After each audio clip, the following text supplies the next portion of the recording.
Ayun mga kagala, bale, for today's video nandito na naman tayo. May ginagawa na naman tayo dahil what? Dahil hindi ko pa man yan, tapos makalat dito sa akin, harapan.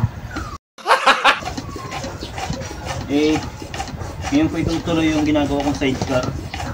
Pwede na! Tagal-tagal natin hindi nagawa ito kasi naging busy naman. Meron nang gulong yung ating bisikleta.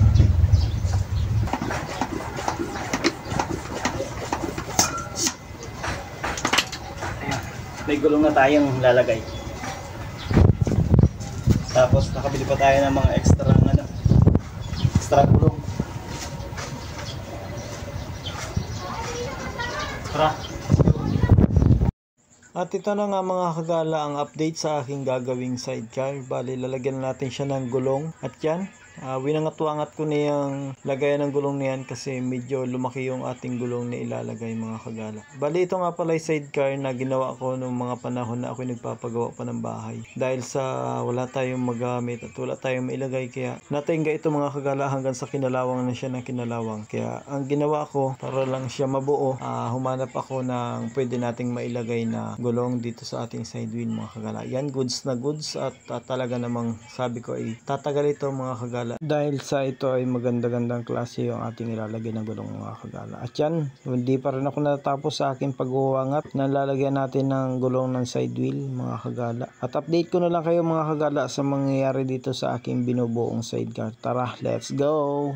At ito na nga mga kagala ko, konti na lang at matatapos na ating ginagawang sidecar mga kagala. Hindi ko na sa inyo na ipakita yung pagsasabit sa sidecar mga kagala kasi wala na ako makita ang tagahawak ng aking cellphone at yung ating tripod mga kagala ay napunggal na yung lagayan ng cellphone mga kagala. Kaya yon, bali nagsuyo lang ako sa aking misis para maayos at maipakita sa inyo yung update ng sidecar nating ginagawa mga kagala. At yon, bali natapos na, medyo sasakit na yung aking mata kasi nga hindi tayo nakapagsalamin, wala tayong magamit na salamin dito mga kagala at nararamdaman ko na medyo mahapdi na ang aking muka, ang aking mata na napaka-sensitive mga kagala. Kaya pag ako'y nag-welding, mas gusto ko sanang may salamin kaso nga ay wala tayong magamit mga kagala. At yun, tapos na. Ready to ride na yung ating sidecar na ginawa mga kagala. Tara, let's go. Pipinturahan na natin kasi kinapigitan na siya ng maraming kalawang mga kagala. At buti nila may mga tira-tira pang mga pintura dito. At maya nga mga kagala, pipinturahan na natin yan dahil sa gusto na natin dalhin yan papunta dun sa aking ina mga kagala. Bago ko pinturahan, papagpagin ko muna yan. Yan, kita nyo naman mga kagala, laglagan na ang kalawang pati mga dupa-dupa dahil sa matagal ko nga yan tinambay dun sa gilid ng bahay. At ito,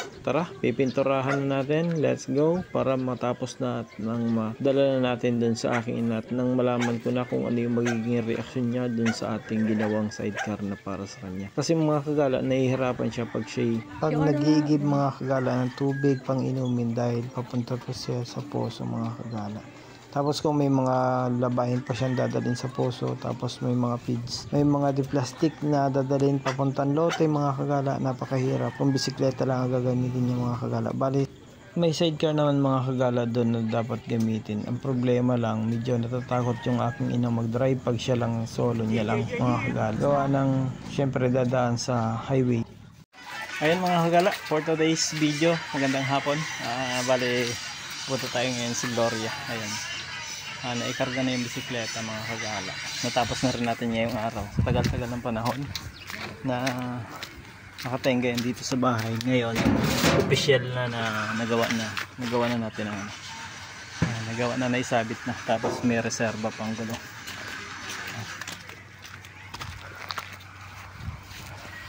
Ayan siya mga kagala.